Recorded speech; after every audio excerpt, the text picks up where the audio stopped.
आणि आज मिशन लोकसभामध्ये आपण बघणार आहोत इंडियन मुस्लिम लीग महाराष्ट्राचे अध्यक्ष शमीम सादिक यांची घेतलेली ही खास मुलाखत। मैं सलीम रहमान, चंडीगढ़ टाइम टीवी से कैमरामैन मोहम्मद आजम के साथ आज मिशन लोकसभा में हम ऐसे शख्सियत से मुलाकात करने जा रहे हैं जो कि इंडियन मुस्लिम लीग से 1970 से अटैच है ना। और मैं इनसे मिशन लोकसभा के बारे में जानकारी लेना चाहता हूं कि आपकी पार्टी से, आप नागपुर से या विदर्भ लेवल से कितने कैंडिडेट खड़े कर रहे हैं और किस बेस पे खड़े कर रहे हैं। विदर्भ लेवल पर हमने तय किया है कि 7 कैंडिडेट खड़ा करेंगे, जिसमें से बुल्ढाना एक है, अकोला है, चंद्रपुर है, नागपुर है, भंडारा है।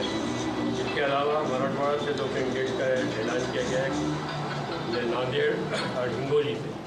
इस तरह से हमने 7 कैंडिडेट के लिए लिस्ट तैयार की है अभी, और अखबारों में और भी आ रहा है, लेकिन हमने अभी ये तय किया है और इसको हम स्टेट लीग में भेजेंगे। वहाँ पर हमारा कंफर्मेशन होने के बाद सेंट्रल में हमारी फाइनल लिस्ट तैयार होगी, तो उम्मीद है कि 2-4 दिन में हमारा पूरी लिस्ट सामने आ जाएगी।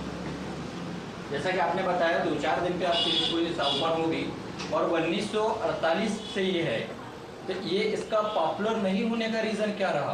कि अपने अपन लोग पे आज एकता नहीं है या फिर दूसरी पॉलिटिक्स पार्टी आपको दबाए रखी है? पॉलिटिकल पार्टी का दबाव तो रहता ही है। कांग्रेस हमेशा मुसलमानों को रिझाने की कोशिश करती है, लेकिन कोई काम करती नहीं।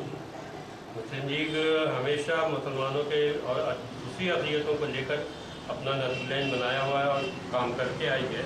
और हमारे केरल और तमिलनाडु में हमारी पार्टियाँ बहुत स्ट्रांग हैं। वहाँ 20 MLA हैं, 5 मिनिस्ट्री है हमारे पास। और मजाद से ही जो कि आज चेन्नई कहलाता है, चेन्नई में हमारी मुस्लिम लीग का क़याम अमल में आया। ऐसे हालात में आया जबकि यहाँ पर फ़िरक़ावाराना फसादात ज़बरदस्त थे। उस मौके पर हमने अपनी पार्टी को जिंदा किया। ये एक तारीखी बात है।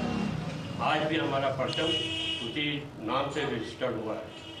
जैसा कि आपने बताया कि केरल में बहुत ज़्यादा पॉपुलर है और हमारे यहाँ नहीं है, उसकी क्या दिक्कतें हैं? पॉपुलर वहाँ पर एजुकेशन काफ़ी है मुसलमानों में और अक़लियतों में। यहाँ अक़लियत जो दूसरी जमातें हैं वो भी मुस्लिम लोग वोट देती है। मुसलमान तो देते ही हैं, मुसलमान का वहाँ पर 7% पोजीशन है, लेकिन उसके साथ साथ हिंदू भी वहाँ पर हमारे साथ मुस्लिम लीग के साथ जुड़े हुए हैं, क्योंकि उनके काम होते हैं, इसलिए वहाँ पर हम पॉपुलर हुए हुए हैं। और सबसे ख़ास बात ये जो है कि एजुकेशन हमारा वहाँ पर बहुत ज़्यादा बढ़ा हुआ है। दूसरे स्टेटों में एजुकेशन में कांग्रेस और हुकूमत ने हमें इतना पिछड़ा कर दिया है, इसलिए एजुकेशन की वजह से हम लोग यहाँ पिछड़े हुए। अगर एजुकेशन हमारा बढ़ता है तो हम इंशाल्लाह बहुत तेज़ी से आगे बढ़ेंगे। और महाराष्ट्र हमारा 2nd-3rd मामला जो है, महाराष्ट्र जो है वो पावरफुल है मुस्लिम लीग के लिहाज से। जैसा कि आज भाजपा से नरेंद्र मोदी जी की लहर चल रही है और आपके नागपुर से नितिन गडकरी जी भी चुनाव लड़ रहे हैं, ठीक है, इनके बारे में आप क्या बोलेंगे? नहीं, यहाँ तो क्या है, एक फ़िरक़ापरस्त जमात है। जो मोदी साहब हैं वो एक मीडिया उनको इतना उछाल रहा है, उनकी इतनी पोजीशन नहीं है कि वो अपने पार्टी लेवल पर चुनकर आ जाए। मीडिया का सपोर्ट होने की वजह से वो बहुत ज़्यादा पॉपुलर हो रहे हैं। देखा जाए तो वो कोई ऐसे चुनाव में इतना ज़्यादा वोट लेकर आएंगे, ऐसा हमें उम्मीद नहीं है कि वो PM बन सके। जैसा कि आज DSP से कहना पड़ता है कि मुस्लिम और दलित अगर एक हो जाए तो हमें कोई ताकत नहीं रोक सकती। क्या आपको लगता है कि उस समाज को भी लेना चाहिए या मुस्लिम अगर एक हो तो? बिल्कुल लेना ही चाहिए। दलित को तो हम पहले हमारे बल्कि दलित कैंडिडेट MLA चुनकर आए। हम दलितों को भी साथ रखना चाहते हैं, वो हमसे करीब भी हो रहे हैं।